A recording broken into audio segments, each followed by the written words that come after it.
So, Whitney, excited to chat with you about the new season of My Big Fat Fabulous Life. How does it feel to be back?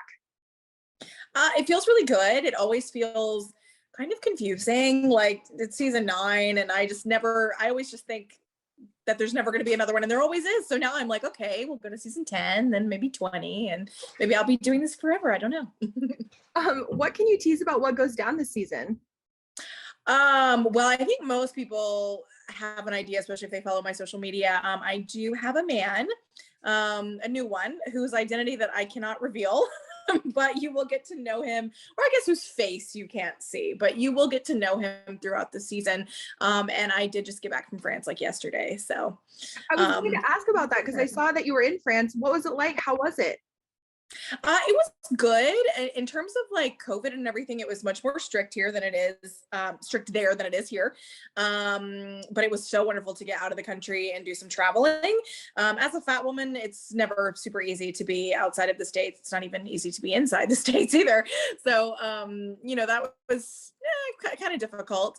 But it was wonderful to meet my French man in person. And yeah, that's all I'll say. I was going to ask because I saw the photos that you posted with him where you blocked out his face. Could you talk a little bit about that decision and like why this is the kind of the path that you're choosing to go forward? A little more anonymity, a little keeping things a little bit more private, I feel like, and why you chose to do that. Yeah. Well, it was actually his decision, not mine.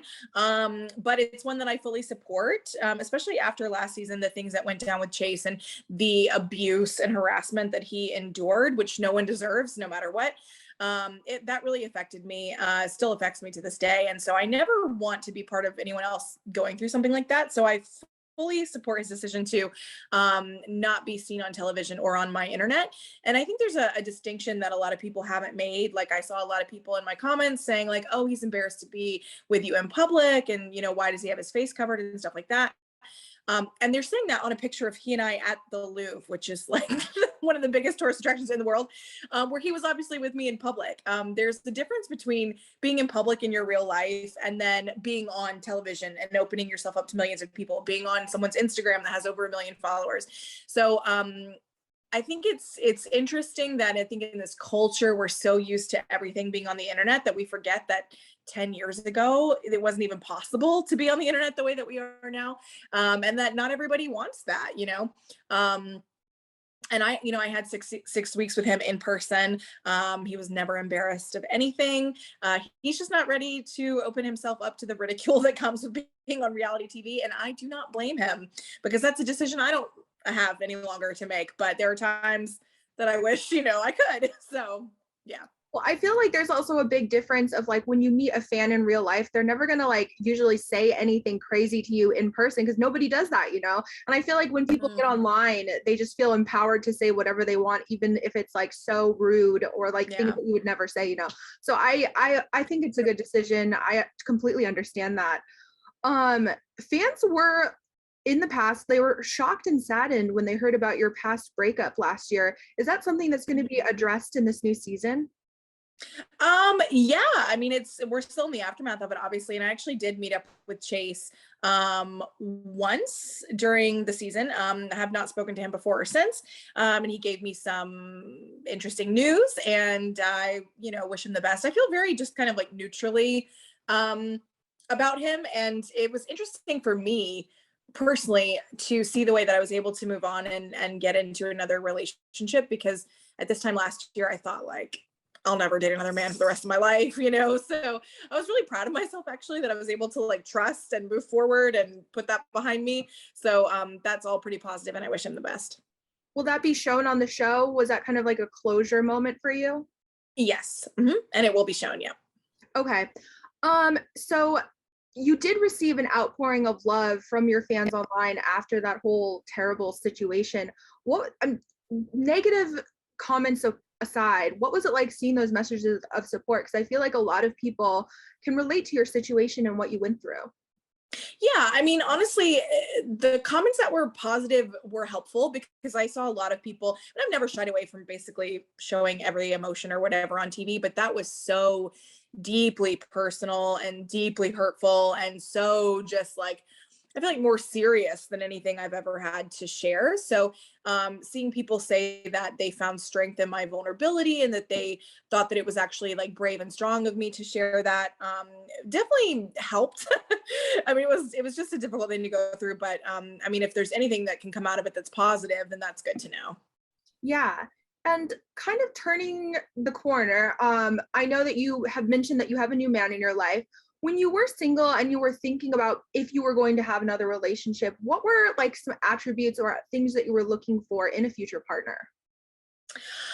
Uh, well, I mean, and I don't want to speak poorly or anything of any of my exes, or people that I've loved, but I think for me, I just have found that I think I get into relationships and there have been some,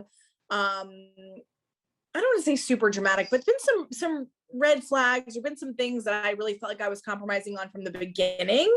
And those things like just never get better. So something that I noticed with the French man, and of course we still have a lot more to do in terms of experiencing each other and all that, but I just never really found a quality or a characteristic about him that I just was like, oh, I don't like this. And I think like every man that I've ever been with prior, since I was in high school, I can remember knowing pretty early on, like, oh God, I really don't like this, a certain thing, whatever it may be, but just kind of like sticking with it.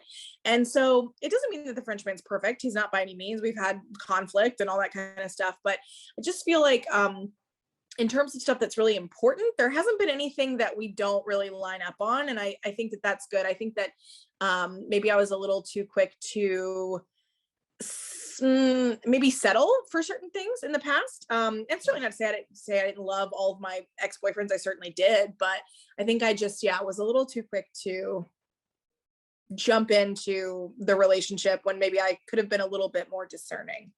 Yeah, I can relate to that. I feel like with every relationship in life, you like learn something, and you just, I feel like it helps you leading up to like finding the person that you're supposed to be with. Like and then when you meet them, it's like, it's Mhm. hard to explain, but like things just kind of fall into place where it didn't seem to fall into place before.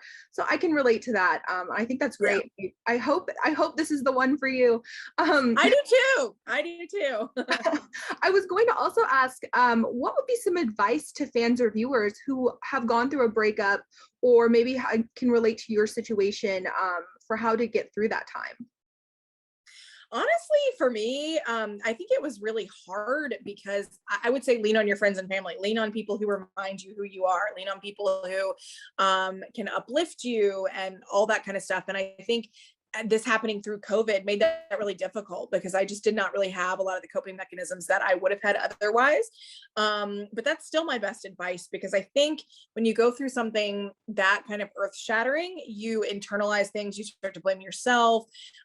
You think, what's wrong with me and all this kind of stuff. And also like in a relationship where your identity has been intertwined with someone else. And then you're like, who am I now? And all that kind of stuff. So I just think it's important to remember who you are, to remember that you were a full person before that person came along, and you're the same person as you were now that they're gone.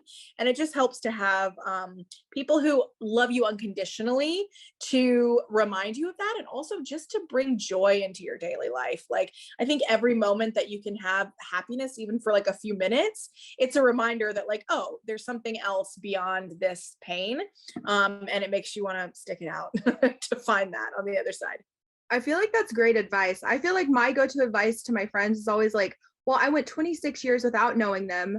I am gonna Mhm. go on now afterwards. Like it's gonna be fine eventually. Right. Just get through it. Um, Yeah. I also saw in the trailer that your mom was suffering a pretty bad back injury. How is she doing Yeah. now? That was hard to watch. God bless her. Babs is a walking catastrophe. So we keep her on a short leash. She's doing better. In fact, I think this was right after we wrapped. So I don't think this actually made it into the season, but she was getting better, but not as much as we thought she should. She ended up going to a different doctor and they found she had like legitimate fractures in her spine. Oh my But they said it's the kind that like they heal naturally. So like they are Okay. actually healing now and she's much better. But we were like, oh my God. Like That's scary. yeah. Oh I my gosh. know, the poor thing. I didn't realize, I mean, I knew she wasn't being dramatic, but like to realize she actually literally had like multiple fractures, I just felt so bad. I'm going to see her tonight though. So we'll see how she's doing. That's good. I feel like back pain is like no joke. It's crazy. No. Mm-mm. I have to say, one thing that I really admire about you is just how positive you are about life in general.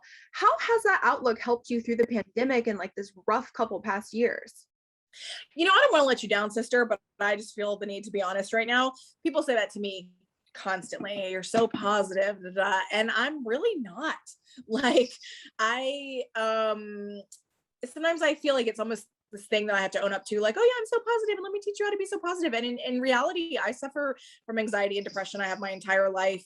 I can be very not positive. And this pandemic has not been easy for me at all. Going through the breakup, just COVID in general.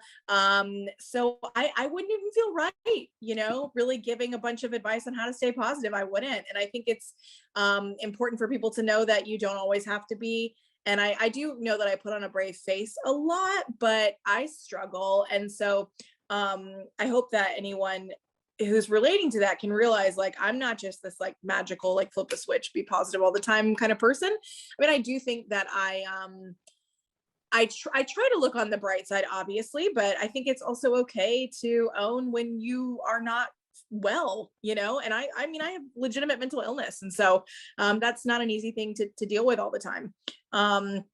And sometimes I feel like an imposter when people tell me how positive I am, because I'm like, no, I don't know. Inside, I'm really struggling. But I think that's okay. And that's just as important for people to know as well. Well, I think that that's great that you're so open about sharing that, because I feel like a lot of the times people would never like admit that, and just kind of go on through this like social media facade of like living the perfect life online, but maybe not in real life. No, that's not me. Well, I thank you for being so honest about that. One other thing I was going to ask, speaking of the pandemic, how has it been? How's your business been doing? I feel like it's probably booming just because online fitness is like the way to go these days. Yeah, it's been amazing. We are going to launch our app very soon. So we're so excited about that. Basically, we're offering the same thing we always have, but just way more. And obviously an app makes the whole program much more streamlined and accessible for everybody. So we have so many ideas too about things, to do in the future with it. We're pumped, and it was a blessing in disguise. I mean, certain good things came out of this pandemic and having to turn to the internet, like finding my French man, and the success of No BS Active. So those are like little silver linings that it's good to cling to, for sure. Definitely. And finally, what do you hope that fans take away from this season of the show? Oh, I wish I could answer that. I mean, I haven't seen the season, so I'm not sure.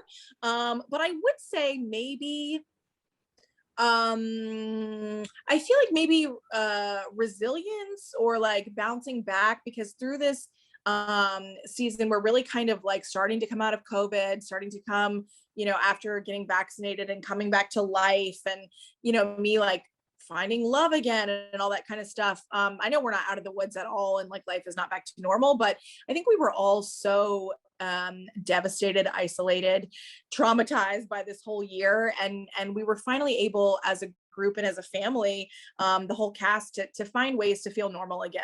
So I hope that people can watch and relate to that, and know that there is like light at the end of the tunnel. Even if we can only see a little bit of it, I think everybody could use a little bit of that hope right now.